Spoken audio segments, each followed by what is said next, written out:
Friends, आज से हम डेली बेसिस पर आपसे यूपीजी के जीएस हिंदी को लेकर चर्चा करेंगे और इसमें हम करंट अफेयर को भी शामिल करेंगे।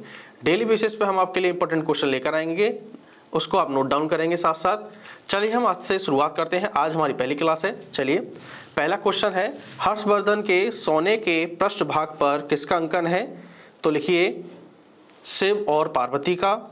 शिव और पार्वती। आगे लिखिए प्रश्न नंबर 2, अढ़ाई दिन का झोपड़ा किसने बनवाया? तो लिखिए कुतुबुद्दीन ऐबक ने बनवाया। प्रश्न नंबर 3, सुल्तानगढ़ी भवन का निर्माण किसने करवाया? तो लिखिए इल्तुतमिश ने करवाया। प्रश्न नंबर 4 की बात करें तो लिखिए किलो खड़ी भवन का निर्माण किसने करवाया? तो लिखिए बलबन ने करवाया। प्रश्न नंबर अगले की बात करें तो श्री दुर्ग भवन का निर्माण किसने कराया? तो अलाउद्दीन खिलजी ने कराया। अब अगले प्रश्न की ओर चलते हैं। अगला प्रश्न है कि न्यूटन के सिद्धांत से बहुत पहले किसने गुरुत्वाकर्षण के सिद्धांत को घोषित किया था? तो आपको याद रखना है आर्यभट्ट ने घोषित किया था। ठीक है, और एक और नोट करके लिख लीजिए, आर्यभट्ट की प्रसिद्ध रचना का नाम लिखिए। आर्यभट्ट की प्रसिद्ध रचना का नाम है आर्यभट्टियम। क्या है? आर्यभट्टियम। और आर्यभट्ट ने, आपको पता है, यह भी पता लगाया था कि पृथ्वी गोल है और यह सूर्य के चारों ओर घूमती है। यह आर्यभट्ट ने बताया था। ठीक है, अब अगला प्रश्न देखिए, मौर्य काल में शिक्षा ग्रहण करने का सर्वाधिक प्रसिद्ध केंद्र कौन सा था? तो आंसर लिखिए तक्षशिला। ठीक है, याद रखना है आपको, तक्षशिला मौर्य काल में शिक्षा का विश्व प्रसिद्ध केंद्र था। ठीक है, अब अगले प्रश्न की ओर चलते हैं। प्रश्न है, लिखिए वह सिंधु स्थल जहां से प्राप्त अवशेष यह सिद्ध करें। दोबारा सुन लीजिए, वह सिंधु स्थल जहां से प्राप्त अवशेष यह सिद्ध करते हैं कि सिंधु सभ्यता गंगा यमुना दोआब में भी फैली हुई है। तो आंसर लिखिए इसका, कौन सा सिंधु सभ्यता स्थल है? तो उसका नाम लिखिए आलमगीरपुर। आलमगीरपुर। ठीक है, कई बार प्रश्न ये भी पूछा गया आलमगीरपुर कहाँ पड़ता है? तो आपको याद रखना है ये मेरठ जिले में पड़ता है, उत्तर प्रदेश के मेरठ जिले में पड़ता है। ठीक है, आपको इतना ध्यान रखना है, ये एग्जाम में जरूर पूछा जाएगा। देखिए यूपी से भी प्रश्न बन गया यहाँ पे। ठीक है, ये पूछ भी सकता है आलमगीर की खोज किसने करी? ठीक है, तो लिख लीजिए यज्ञदत्त शर्मा ने खोज करी। और कब करी? 1958 में की। क्लियर हो गया। अब अगला प्रश्न लिखिए, सुदर्शन झील का निर्माण चंद्रगुप्त मौर्य के सौराष्ट्र के प्रांतीय राज्यपाल ने करवाया था। उस प्रांतीय राज्यपाल का नाम हमें बताना है। तो लिख लीजिए पुष्यगुप्त वैश्य। दोबारा प्रश्न सुनिए, सुदर्शन झील का निर्माण चंद्रगुप्त मौर्य के सौराष्ट्र के प्रांतीय राज्यपाल ने करवाया। उस प्रांतीय राज्यपाल का नाम बताइए। तो लिखिए पुष्यगुप्त वैश्य। ठीक है, अब अगला प्रश्न लिखिए कि साइंस के कुछ प्रश्न है। लिखिए केंद्रक की खोज किस वैज्ञानिक ने की? तो लिखिए रॉबर्ट ब्राउन ने की। केंद्रक की खोज किस वैज्ञानिक ने की? तो लिखिए रॉबर्ट ब्राउन ने की। ठीक है, अगला प्रश्न लिखिए मृत कोशिका की खोज किसने की? तो लिखिए रॉबर्ट हुक ने की। मृत कोशिका की खोज रॉबर्ट हुक ने की। अगला प्रश्न लिखिए जीवित कोशिका की खोज किसने की? तो लिखिए ल्यूवेनहॉक ने की जीवित कोशिका की खोज। ठीक है, एक बार फिर सुन लीजिए, मृत कोशिका की पूछे तो आपको आंसर देना है रॉबर्ट हुक ने की। जीवित कोशिका की पूछे तो ल्यूवेनहॉक ने की। ठीक है, अब अगला प्रश्न लिखिए पेनिसिलिन की खोज किसने की? तो लिखिए अलेक्जेंडर फ्लेमिंग ने की। 100% प्रश्न यहाँ से बनेगा, देखिएगा आप। ठीक है, अब अगला लिखिए, अब पूछा गया हमसे विस्थापन कैसी राशि है? सदिश राशि है, अदिश राशि है? तो आपको याद रखना है विस्थापन सदिश राशि है। ठीक है, देखिए सदिश राशि क्या होती है? जिसमें दिशा और परिणाम दोनों का बोध होता है, वो आपके सदिश राशि कहलाती है। ठीक है, अब अगला प्रश्न कह रहा है कि निम्न में से एक कोशिकीय जीव कौन सा है? ऑप्शन दिया है युगलीना, पैरामीशिया और अमीबा। तो देखिए तीनों ही आंसर आपका होगा। तो लिख लीजिए एक कोशिकीय जीव है, नाम लिखिए उनके, अमीबा, पैरामीशियम और युगलीना। अब देखिए एक कोश के जीव क्या होते हैं, तो आप ये भी लिख लीजिए। देखिए वे जीव जिनका शरीर एक कोशिका से बना होता है, उन्हें एक कोश के जीव कहते हैं। जैसे आपके अमीबा हो गया, पैरामीशियम हो गया और यूग्लिना हो गया। ठीक है, आप वीडियो को रोक रोक के भी नोट डाउन कर सकते हैं। ठीक है, अब अगला प्रश्न लिखिए, कोलाइडल का उदाहरण नहीं है। तो देखिए 4 ऑप्शन दिए जाएंगे इसमें, दूध है, स्याही है, रक्त है और जल है। आपको याद रखना है जल जो है वो कोलाइडल का उदाहरण नहीं है। तो क्या क्या है, तो लिख लीजिए दूध, स्याही और रक्त। ठीक है, तो अगला प्रश्न है, काली स्याही में विद्यमान डाई के कणों को पृथक करने की विधि को क्या कहते हैं। तो लिखिए क्रोमेटोग्राफी कहते हैं। ठीक है, दोबारा सुन लीजिए, काली स्याही में विद्यमान डाई के कणों को पृथक करने की विधि को क्या कहते हैं, तो क्रोमेटोग्राफी कहते हैं। क्लियर हो गया। अब अगला प्रश्न लिखिए, भारतीय जनगणना 2011 के अनुसार किस केंद्र शासित प्रदेश में साक्षरता दर सर्वाधिक थी। तो आंसर लिखिए दमन एवं दीव। आंसर लिखिए दमन और दीव। देखिए जनगणना 2011 के अनुसार ही हमें आकर लिखने पड़ेंगे। ठीक है, तो लिख लीजिए कितने परसेंटेज है वो भी लिख लीजिए, 91.85%। ठीक है, अगर हम बात करें न्यूनतम, और लिख लीजिए अगला प्रश्न लिखिए, न्यूनतम साक्षरता प्रतिशत वाला केंद्र शासित प्रदेश, न्यूनतम साक्षरता प्रतिशत वाला केंद्र शासित प्रदेश दादर एवं नागर हवेली है। दादर एवं नागर हवेली है। कितने परसेंट, लिखिए 76.24%। क्लियर है। अब अगला प्रश्न लिखिए,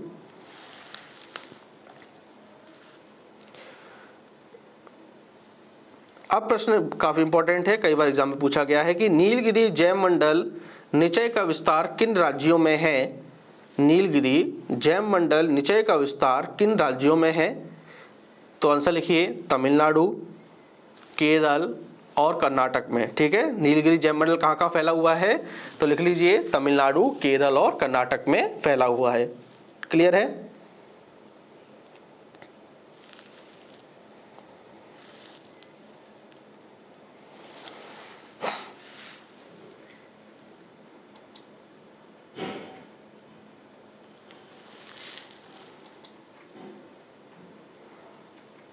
आगे लिखिए प्रश्न,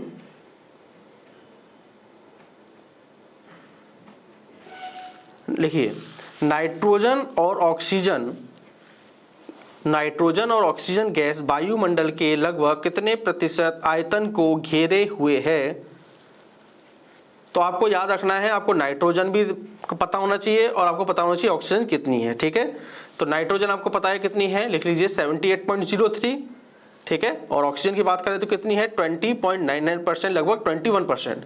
अगर आप इन्हें जोड़ोगे तो लगभग ये 99% बैठेगा। तो आंसर यहाँ पर लिखिए 99%। ठीक है, आपको ये बात पता ही है वायुमंडल में सर्वाधिक मात्रा में पाई जाने वाली गैस कौन सी है, तो आपको पता है नाइट्रोजन, ये भी आपको याद रखना है। अगला प्रश्न लिखिए, किस ग्रह को पृथ्वी की बहन कहा जाता है। आपको पता है शुक्र को कहा जाता है। चलिए अगला प्रश्न लिखिए, कुछ पॉलिटी के प्रश्न। संविधान में संसद की संयुक्त बैठक का प्रावधान किस देश से लिया गया है। देखिए संयुक्त बैठक, संसद की संयुक्त बैठक जब लोकसभा और राज्यसभा सब साथ बैठते हैं उसे संयुक्त बैठक बोलते हैं। ठीक है, क्लियर है। अब ये कह रहा है क्वेश्चन हमसे कि संविधान में जो संसद की संयुक्त बैठक का प्रावधान है वो हमने किस देश से लिया है। तो आपको याद होना चाहिए वो हमने ऑस्ट्रेलिया से लिया है। ठीक है, अब आपसे एक प्रश्न और बन सकता है कि संयुक्त बैठक का प्रावधान किस अनुच्छेद में है। तो लिख लीजिए संयुक्त बैठक का प्रावधान अनुच्छेद 108 में है। संयुक्त बैठक का प्रावधान अनुच्छेद 108 में है, जिसमें लोकसभा और राज्यसभा साथ में बैठते हैं। ठीक है, अब अगला प्रश्न लिखिए, संविधान की प्रस्तावना में कितने प्रकार की स्वतंत्रता का उल्लेख किया गया है। संविधान की प्रस्तावना में कितने प्रकार की स्वतंत्रता का उल्लेख किया गया है। तो आंसर लिखिए 5 प्रकार की स्वतंत्रता का उल्लेख किया गया है। उन 5 प्रकार की स्वतंत्रता कौन कौन सी हैं वो लिख लीजिए। लिखिए, एक हो गई आपके विचार, दूसरी लिखिए अभिव्यक्ति, तीसरी लिखिए विश्वास, चौथा लिखिए धर्म और 5वां लिखिए उपासना। फिर सुन लीजिए, कौन सी 5 स्वतंत्रता है? एक, विचार की आपको स्वतंत्रता है, अभिव्यक्ति की स्वतंत्रता है, विश्वास की, धर्म की और उपासना की स्वतंत्रता है। अब अगला प्रश्न लिखिए, कौन से अनुच्छेद के तहत राज्यपाल विधानसभा का विघटन कर सकता है? कौन से अनुच्छेद के तहत राज्यपाल विधानसभा का विघटन कर सकता है? तो आंसर लिखिए अनुच्छेद 174। ठीक है, अनुच्छेद 174 के तहत राज्यपाल विधानसभा का विघटन कर सकता है।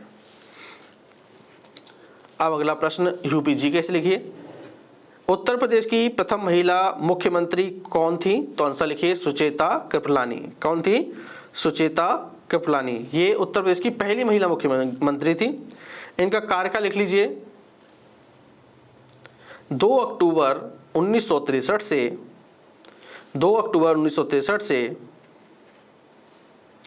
13 मार्च 1967 13 मार्च 1967 1967। ठीक है, अब आपसे ये भी पूछ सकता है कि दूसरी महिला मुख्यमंत्री कौन थी? तो आपको याद रखना है दूसरी महिला मुख्यमंत्री थी मायावती। ठीक है,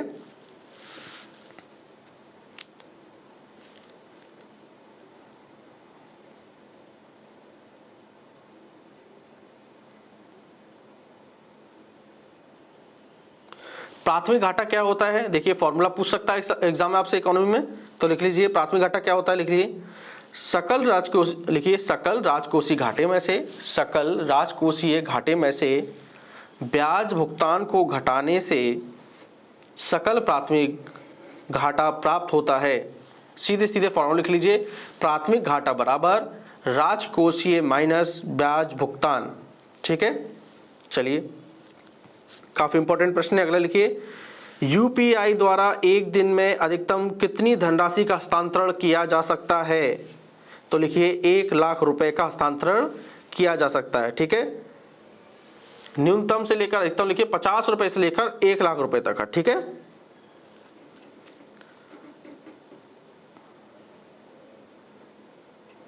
यूपीआई की फुल फॉर्म भी पूछ सकता है, तो लिख लीजिए यूनिफाइड पेमेंट इंटरफेस। दोबारा सुन लीजिए, यूनिफाइड पेमेंट इंटरफेस। यूनिफाइड की स्पेलिंग लिख लीजिए UNIFIED, यूनिफाइड पेमेंट इंटरफेस की लिख लीजिए INTERFACE, इंटरफेस। ठीक है, अब अगला प्रश्न लिखिए, भारत में आर्थिक नियोजन की पहली रूपरेखा का प्रस्ताव किसने रखा था? तो लिखिए M विश्वेश्वरैया ने रखा था। प्रश्न दोबारा सुन लीजिए, भारत में आर्थिक नियोजन की पहली रूपरेखा का प्रस्ताव किसने रखा था? तो M विश्वेश्वरैया ने रखा था। ठीक है, आपको याद रखना है।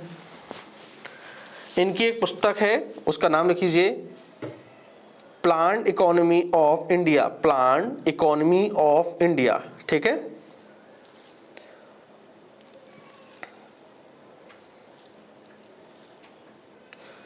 हाँ ये प्रश्न आपसे एग्जाम से पूछ सकता है कि भारतीय रिजर्व बैंक की स्थापना, लिखिए क्वेश्चन लिखिए, भारतीय रिजर्व बैंक की स्थापना किस अधिनियम के तहत की गई थी? किस अधिनियम के तहत की गई थी? तो उस अधिनियम का नाम लिखिए भारतीय रिजर्व अधिनियम, भारतीय रिजर्व अधिनियम 1934। ठीक है, 1934। आपको याद रखना है आरबीआई की स्थापना आरबीआई अधिनियम 1934 के तहत हुई थी। अगला प्रश्न लिखिए, आरबीआई का राष्ट्रीयकरण कब हुआ? लिखिए आरबीआई का राष्ट्रीयकरण 1949 में हुआ। 1949 में हुआ। ठीक है, और आपसे स्थापना पूछे तो स्थापना की डेट लिख लीजिए 1 अप्रैल 1935 को। ठीक है, 1 अप्रैल 1935 को आरबीआई की स्थापना हुई थी। किस एक्ट के तहत? आरबीआई एक्ट 1934 के तहत। ठीक है,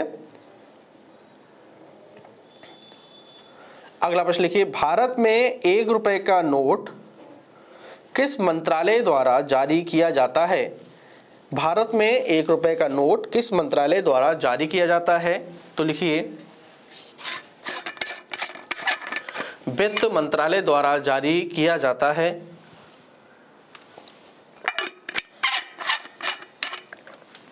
वित्त मंत्रालय द्वारा जारी किया जाता है। और अगर 1 रुपए से ऊपर के नोट की बात हो तो आरबीआई जारी करेगा। ठीक है, अब हम बात करते हैं यूपी कुछ स्पेशल। लिखिए उत्तर प्रदेश में पत्राचार शिक्षा संस्थान की शुरुआत, उत्तर प्रदेश में पत्राचार शिक्षा संस्थान की शुरुआत कब हुई? तो लिखिए 1980 में हुई। ठीक है। अब अगला प्रश्न लिखिए, उत्तर प्रदेश राज्य विद्युत परिषद का गठन कब हुआ? तो लिखिए अप्रैल 1959 में। दोबारा प्रश्न सुन लीजिए, उत्तर प्रदेश राज्य विद्युत परिषद का गठन कब हुआ? लिखिए अप्रैल 1959 में हुआ। ठीक है।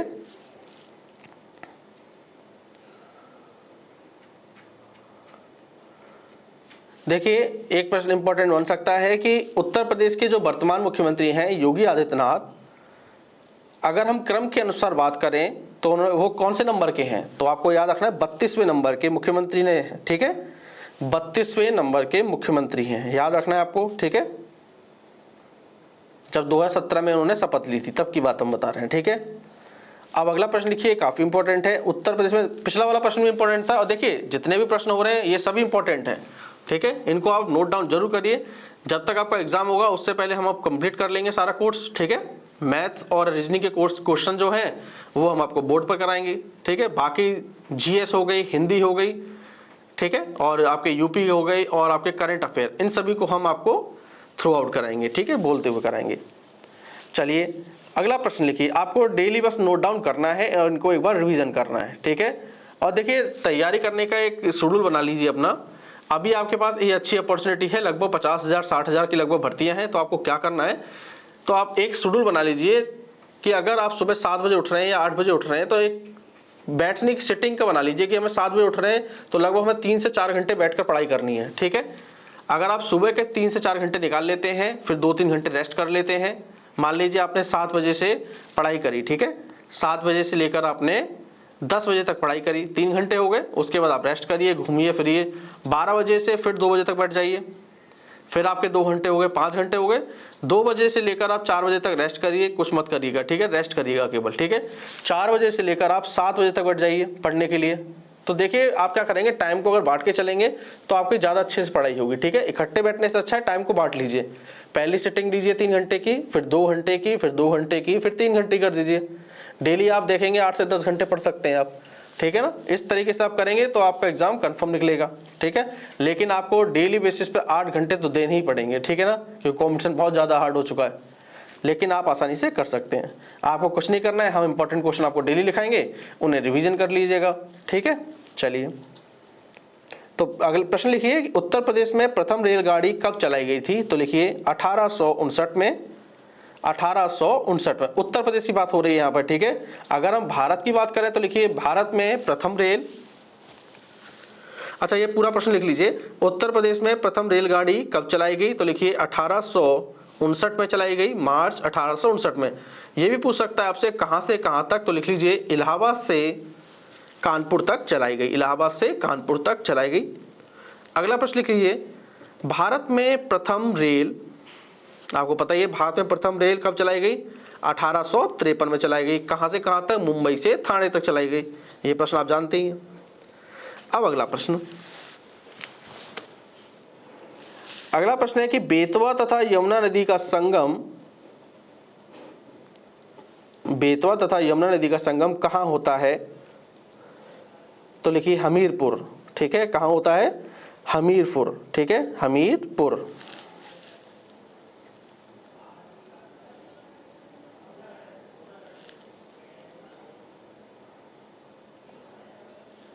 अब अगला प्रश्न लिखिए, उत्तर प्रदेश में अफीम का सबसे बड़ा उत्पादक जिला कौन सा है? तो आंसर लिखिए बाराबंकी। ठीक है, ठीक है, अगर बाराबंकी नहीं होगा तो आंसर आपको गाजीपुर लगाना है। ठीक है,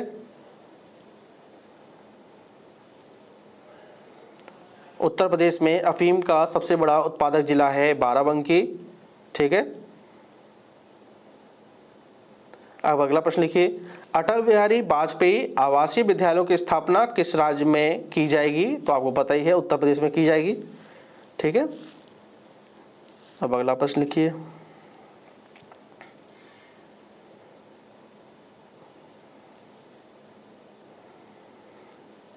अब अगला प्रश्न है आपके लिए, देखिए मैथ और रीजनिंग की बिल्कुल टेंशन मत लीजिएगा, बिल्कुल आसान भाषा में आपको कराई जाएगी और मैथ की तो बिल्कुल टेंशन लीजिएगा मत, ठीक है ना। सारे टॉपिक आपको क्लियर करेंगे हम इस बार। जीएस के तो लगभग हमने सारे क्वेश्चन मिक्स कर ही लिए हैं, जिसमें यूपीजी के हमने कर ही लिए, कुछ करंट के भी किए हमने आज, हिस्ट्री के भी कुछ क्वेश्चन कर लिए, साइंस के भी क्वेश्चन हमने कुछ किए हैं आज।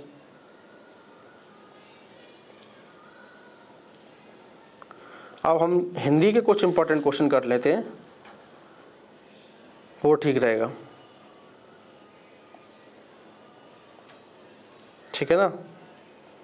आप एक मिनट दीजिए। Hindi important question. अब अशुद्ध और शुद्ध वाक्य में से भी आपके एग्जाम में प्रश्न बनेंगे, ठीक है। हिंदी में अगर बात करें तो पहला प्रश्न है कि आप लिखिएगा नहीं, केवल सुनिएगा ऐसे क्वेश्चन को।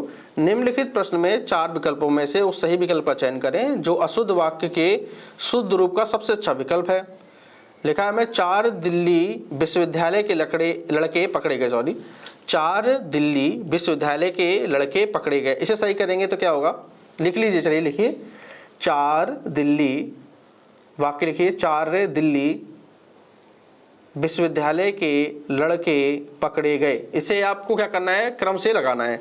तो सही आंसर क्या होगा, लगाइए इसको। यह शुद्ध है, आगे पीछे करके दे रखा है, तो देखिए सही क्या होगा, मिलाइए।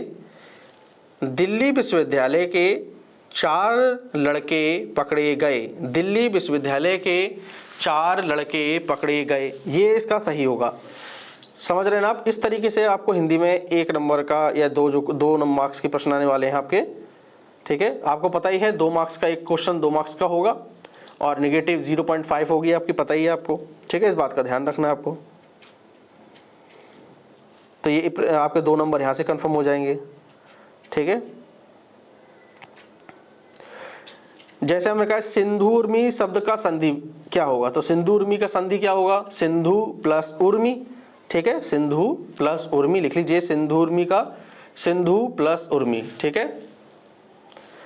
अब आपसे ये पूछ सकता है कि सिंधु उर्मी में कौन सी संधि है, तो आपको याद रखना है दीर्घ संधि है। कौन सी है, दीर्घ संधि है।